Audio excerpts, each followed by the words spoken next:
أعوذ بالله من الشيطان الرجيم. بسم الله الرحمن الرحيم.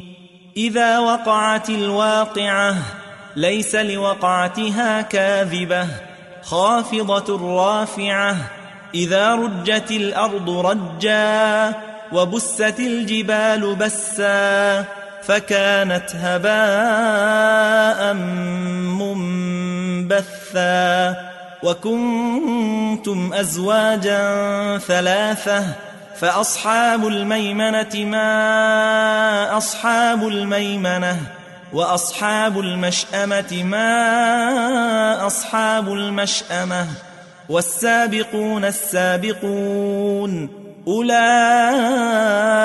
المقربون في جنات النعيم.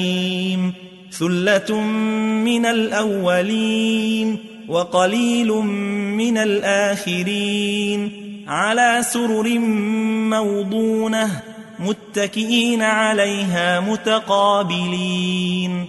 يطوف عليهم ولدان مخلدون بأكواب وأباريق وكأس من معين لا يصدعون عنها ولا ينزفون وفاكهة مما يتخيرون ولحم طير مما يشتهون وحور عين كأمثال اللؤلؤ المكنون جزاء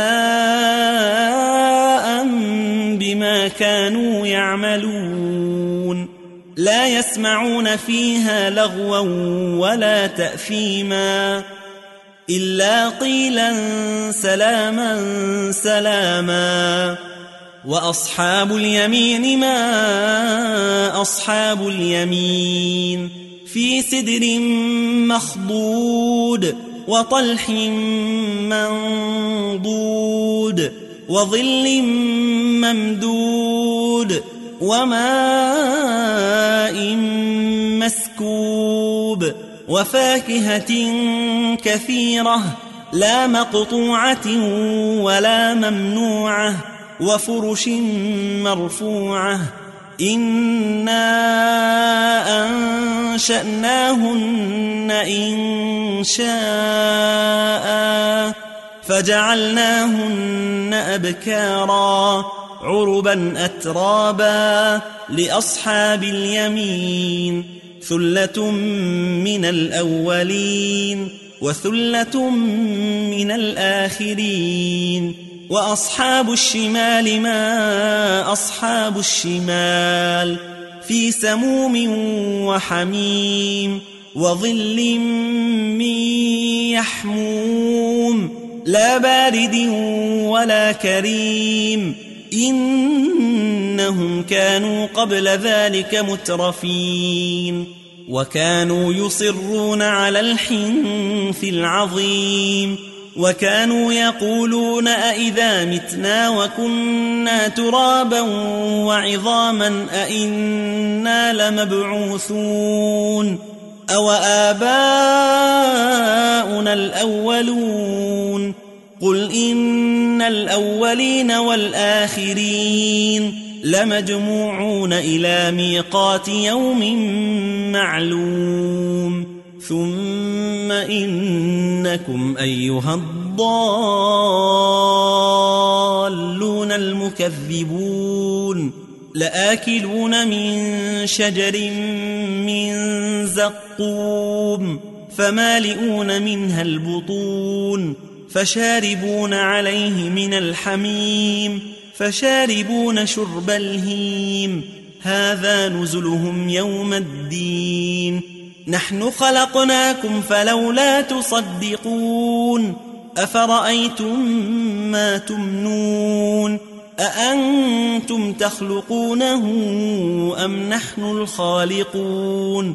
نحن قدرنا بينكم الموت وما نحن بمسبوقين على أن نبدل أمثالكم وننشئكم فيما لا تعلمون. ولقد علمتم النشأة الأولى فلولا تذكرون أفرأيتم ما تحرثون أأنتم تزرعونه أم نحن الزارعون لو نشاء لجعلناه حطاما فظلتم تفكهون إنا لمغرمون بل نحن محرومون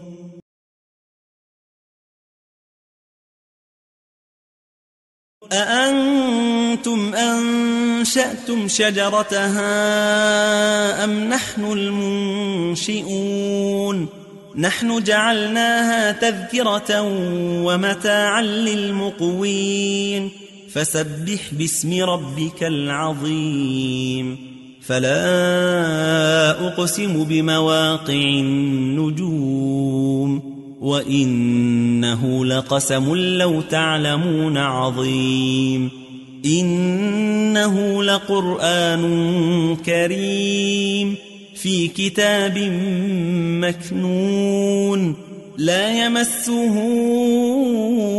إلا المطهرون تنزيل من رب العالمين أفبهذا الحديث أنتم مدهنون وتجعلون رزقكم أنكم تكذبون فلولا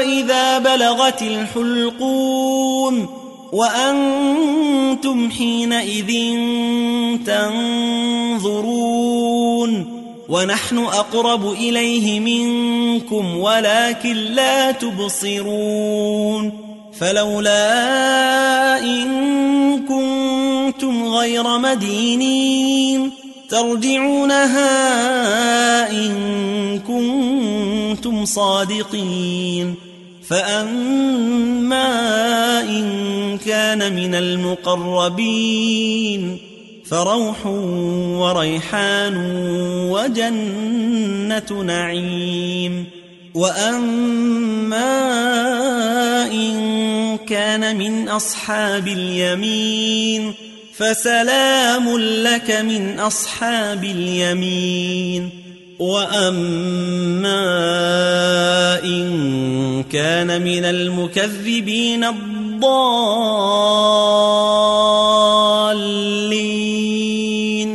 فنزل من حميم وتصلية جحيم إن هذا لهو حق اليقين فسبح باسم ربك العظيم